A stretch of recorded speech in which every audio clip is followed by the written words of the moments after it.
কাকদ্বীপের ঘটনায় পুলিশ নারায়ণ হালদার নামে একজনকে গ্রেপ্তার করেছে। শুভেন্দু অধিকারী বলেছিলেন নারায়ণ তৃণমূল করে, আজকে নারায়ণের বাড়ির লোকজনও বলছে নারায়ণ তৃণমূল করে, ওর দাদু তৃণমূলের কর্মী, এমনটাই বলা হচ্ছে, ওকে ফাঁসানো হচ্ছে। মারধর করে পুলিশ ওর কাছ থেকে স্বীকারোক্তি আদায় করেছে, এটাও পরিবারের দাবি। যদিও পুলিশের দাবি ইনফরমেশনের ভিত্তিতে নারায়ণকে গ্রেপ্তার করা হয়েছে। কুণাল ঘোষ কাল দাবি করে বসলেন উনি বিজেপি কর্মী। দেখুন, কার দাদু কার দিদিমা কোন রাজনৈতিক দল করে এটা আলোচনার বিষয় নয়। আলোচনার বিষয় হচ্ছে পশ্চিমবঙ্গে বাংলাদেশের কায়দায় কালী মূর্তি ভেঙে দেয়া হচ্ছে এবং তারপরে মা কালীকে গ্রেপ্তার করে প্রেজেন্ট ভ্যানে নিয়ে যাওয়া হচ্ছে।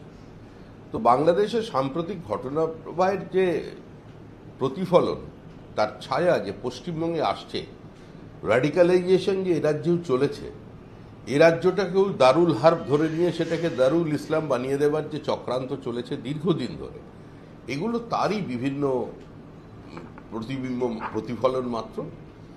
আসলে বিষয়টা কোনো ব্যক্তিকেন্দ্রিক নয়, বিষয় হলো একটা ভাবনা, একটা নির্দিষ্ট চিন্তা, যে চিন্তায় পশ্চিমবঙ্গের হিন্দুদের বিধর্মী বলে ধরে নেওয়া হচ্ছে, তাদের ধর্মান্তকরণের প্রচেষ্টার জন্য রাজ্যের মন্ত্রী আহ্বান জানাচ্ছে।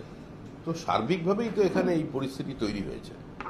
সাম্প্রতিককালে নদিয়াতেও সরস্বতী পুজোয় নামি দামি স্কুলের বাইরে পোস্টার পড়েছে যে মূর্তি পুজো বন্ধ করো। এগুলো পশ্চিমবঙ্গে চলছে। এখন মানুষকে এগুলো নিয়ে ভাবতে হবে।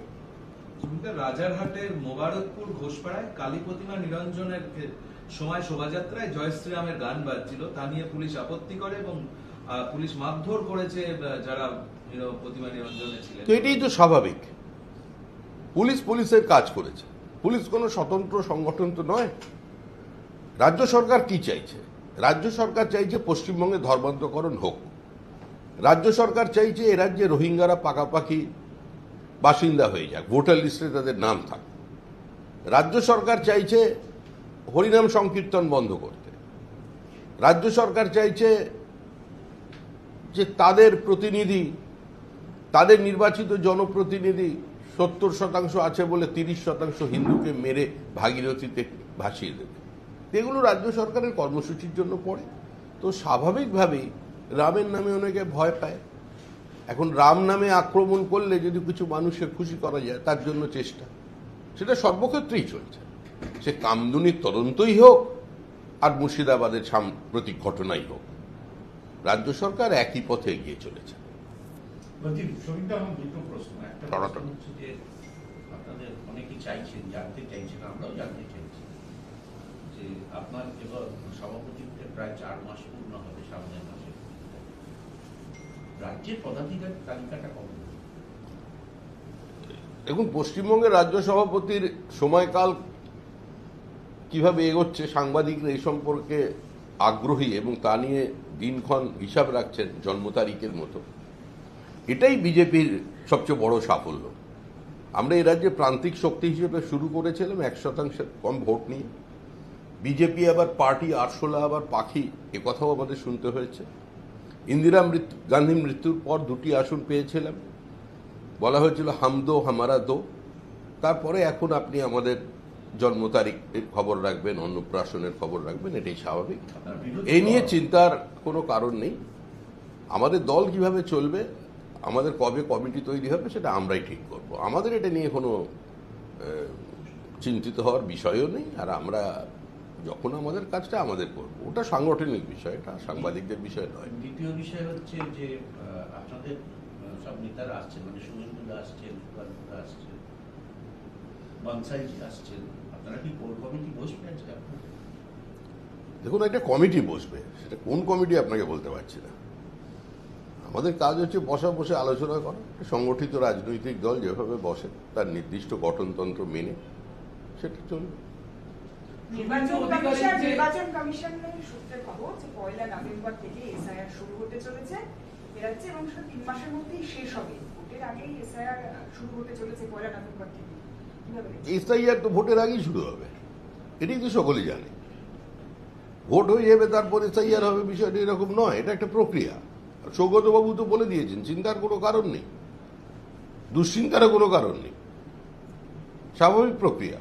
যারা বিরোধিতা করছেন তারা ঠিক করছেন। তো যারা সচেতন রাজনীতিক কর্মী আছেন, নেতা আছেন, তারা বিষয়টা বুঝতে পারছেন। পশ্চিমবঙ্গের মানুষ চায় এসআইআর হোক। এটা একটা সাংবিধানিক সংস্থা, নির্বাচন কমিশন, এটা তাদের দায়িত্ব, আমাদের দায়িত্ব নয়। এসআইআর নিয়ে আজকে সিপিআইএম এর পক্ষ থেকে তারা সাংবাদিক সম্মেলন করে বলছেন, মৃত মানুষের নাম তথ্য প্রমাণ দেওয়া সত্ত্বেও নাম রেখে গেছে বিজেপি।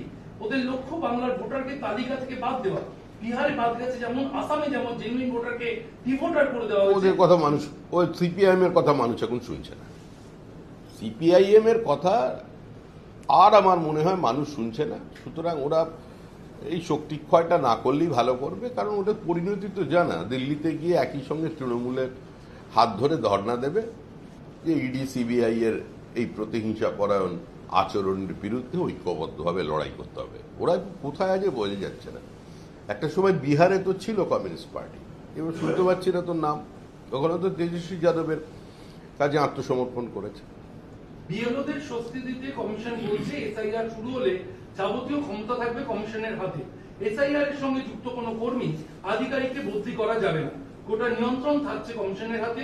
বিএলওদের অন্য কাজ করতে দেওয়া হবে না। এই শর্ত প্রযোজ্য থাকবে শিক্ষকদের ক্ষেত্রেও। এই নিয়ে দ্রুত নির্দেশ দেওয়া হবে, কমিশন সূত্রে এটাই জানানো হয়েছে। দেখুন, সূত্রের খবরের উপর ভিত্তি করে আমরা কোনো কথা বলতে পারি না। আমরা চাই এসআইআর হোক, পশ্চিমবঙ্গের মানুষ চাই এসআইআর হোক।